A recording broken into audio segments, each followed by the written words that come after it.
is mounted and in place.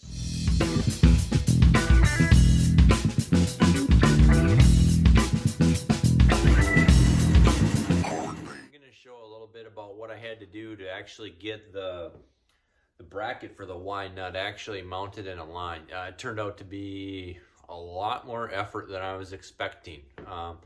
But I've got it good. I've got everything tightened down. I'm confident that I'm not going to have to make any adjustments at this point. You know, nothing about this project is quick and easy, and this is just another reminder. It's fun. It's a great learning experience. I recommend it if you've got some of the skills.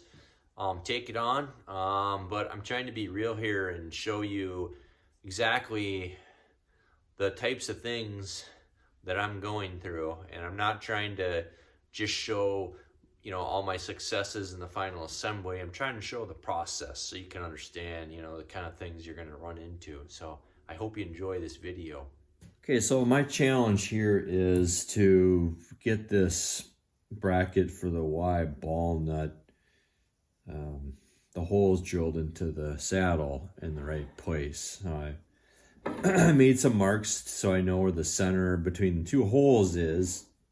This is tricky though. So what I'm gonna do is I have these.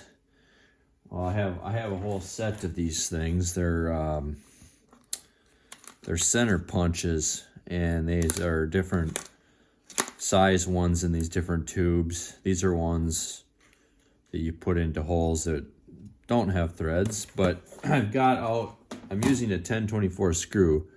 So I have this one right here. So you open this up and I get out two of them. It has a little tiny point on the end of the hex, and that is the part that will transfer a mark onto the saddle. So I need to set these down so they're just barely protruding past the surface. They're in there. They're barely sticking up. Okay.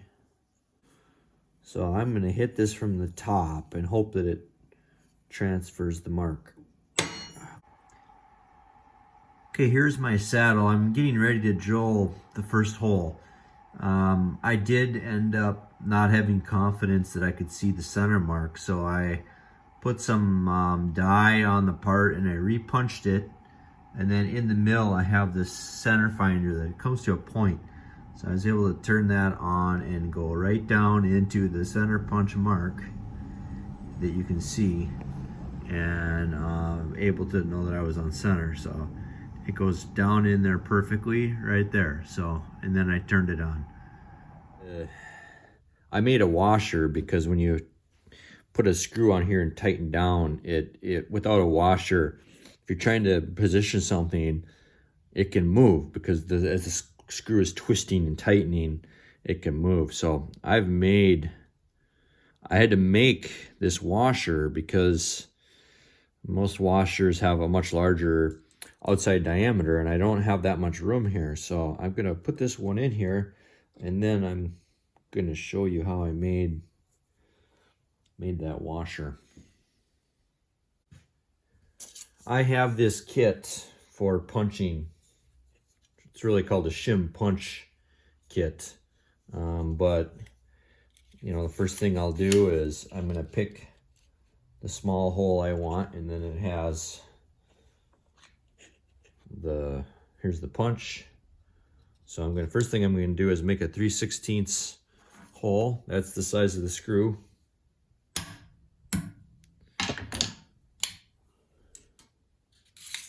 See that?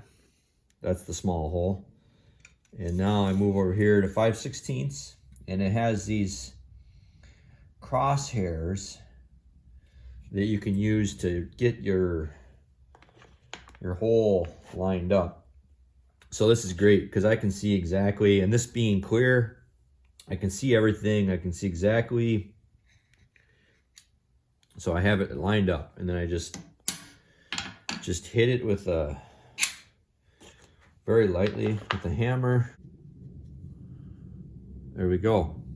So this is my custom washer. You know, a simple thing, but I like to show my my audience how I'm actually making this thing. Just, you know, one small example. So I'm gonna put the washer on there, and you know, look at that. It's you know, it's the perfect size washer for mounting into my saddle. So hope you enjoyed that.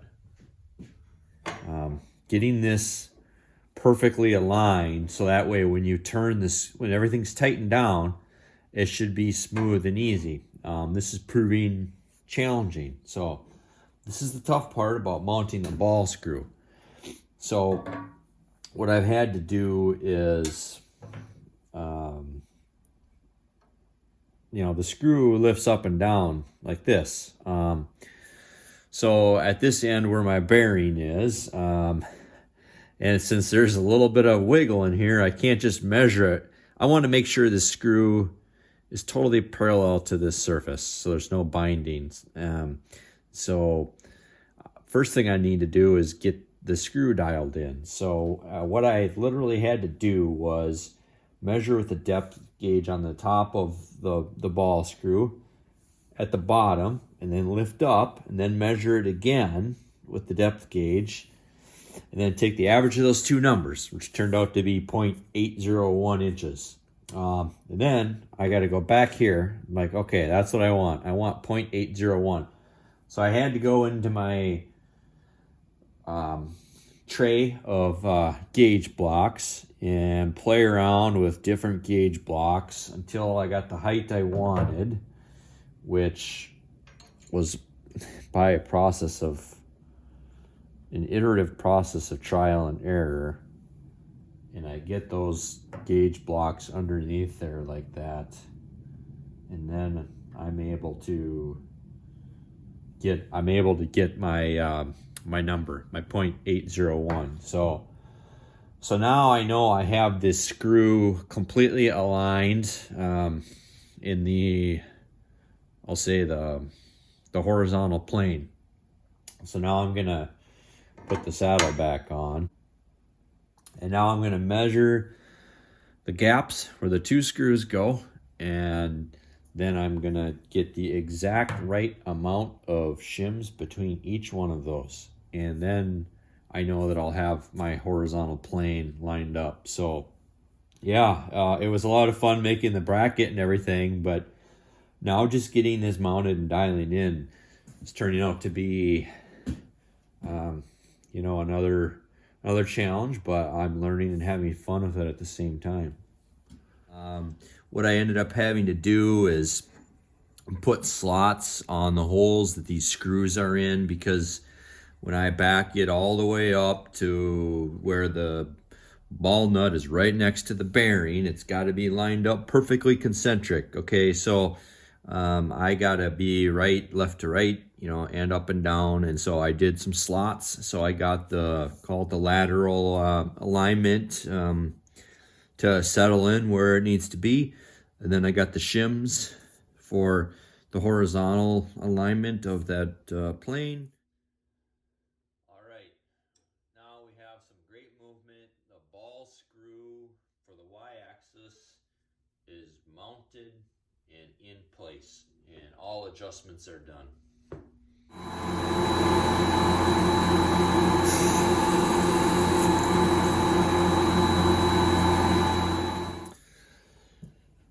I have now the X nut mounting was a lot simpler than the Y nut.